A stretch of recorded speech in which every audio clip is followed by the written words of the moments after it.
Get ready for a story that will keep you on the edge of your seat. This emotional roller coaster takes you through love, betrayal, and heartbreak, but trust me, you'll want to watch until the very end. Why? Because the twist at the end will leave you speechless. Don't miss out, stay tuned until the final moment to uncover the shocking truth. You won't believe how it all unfolds. Let's dive into the story. I never knew the truth about my husband. I married him without knowing anything about him, and if I had known, I would never have said yes. At first, he seemed like the perfect man. Charming, kind, and attentive. But as time went on, I discovered a side of him that shattered my world. Let me take you back to the beginning, to the day it all started. It was my friend's wedding, and the hall was filled with laughter, music, and joy. Everyone was dancing, eating, and celebrating, and I was having a wonderful time with my friends. That's when I noticed Arian, a tall, handsome man standing alone in the corner. His eyes kept drifting toward me, but he never approached or said a word. He didn't dance or join in the festivities. He just stood there, watching me from a distance. I found it intriguing but didn't think much of it at the time. 2 days later, I received a message on my phone. "Hi, I saw you at the wedding. Can we talk?" I was surprised and a little curious. "Who is this?" I replied. "I'm the man from the wedding," he wrote back. "You looked beautiful. I want to get to know you." I didn't know what to say, but something about his words drew me in. We started texting, and he was incredibly kind and polite. He told me I was special, that he liked me very much, and that he could see a future with me. We talked non-stop for 2 days, and on the 3rd day, he dropped a bombshell. "I want to marry you. I see you as my wife and the mother of my children." I was stunned. "But we don't even know each other," I said. He replied, "I know you're the one for me. Please say yes. I will make you happy." His words touched my heart, and against my better judgment, I said yes. Our wedding happened quickly. A small, simple affair with only close family and friends. I wore a white dress, and he looked dashing in his suit. He seemed so happy, and I thought I had found the perfect man. In the beginning, everything was wonderful. Arian was kind, caring, and showered me with gifts and sweet words. He made me feel like the luckiest woman in the world. But after a month, things began to change.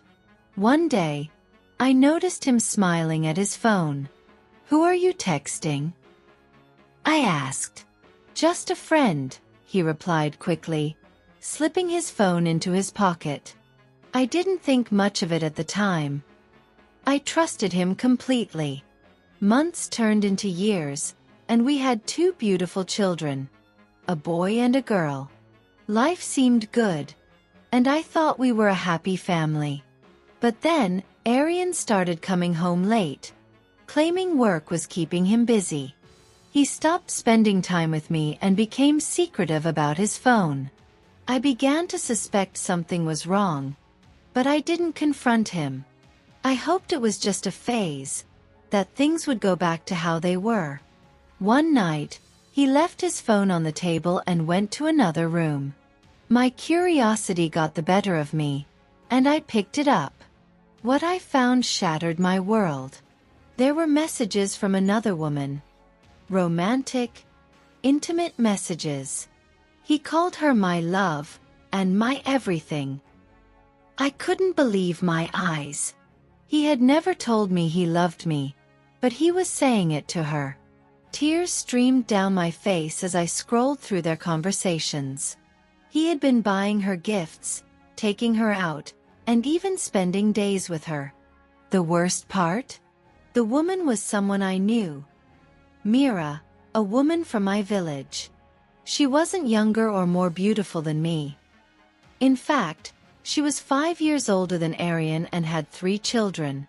Her husband worked abroad, and she had been seeing Arian even before we got married. Even after our wedding, he continued to see her, disappearing for days at a time. He gave her money, took her kids to the park, and went shopping with her. My heart broke into a million pieces. How could he do this to me? To our family? When he came home, I confronted him, tears streaming down my face. "What is this?" I asked, showing him the messages. He looked shocked, then guilty. "I'm sorry," he said. "I made a mistake." "A mistake?" I shouted. "You lied to me. You promised to love me, but you've been with her all this time." He begged for forgiveness, pleading for another chance. "It won't happen again," he said. "Please, give me another chance." I didn't know what to do. I felt lost, betrayed, and consumed by hate. I took my children and left, staying with my parents for a month without saying a word. When they finally asked why I wasn't going home, I told them part of the story. They didn't believe me at first. "You have children," they said. "Please forgive him. Maybe he'll change." Arian came back, begging for forgiveness again. For the sake of my children, I agreed to give him one more chance. We started living together again, but my feelings for him were gone. I hated him. I couldn't forget what he had done. And sure enough, after 2 months, the same things started happening again. The texts, the late nights, the lies. I even saw them together in his car. He would apologize in the evening, saying, "I'm sorry. You're the best wife, the best mother. You're my angel. Please forgive me." But I realized he hadn't learned from his mistakes. He was still the same man, and I couldn't keep living like this. Now, I've made a decision for myself. I'm not listening to anyone anymore. Not my parents, not society, not even my own doubts. I'm listening to my heart. I decided to divorce him, to remove him from my life completely. I left and went abroad to work, leaving my children with my parents. Life is hard, but I don't regret my decision. I've learned to be strong, to stand up for myself, and to prioritize my happiness. Arian may have broken my heart, but he didn't break me. I'm still standing, and I'll keep moving forward, no matter what. I hope my story gives someone hope. If you enjoyed it, please like, subscribe, and share.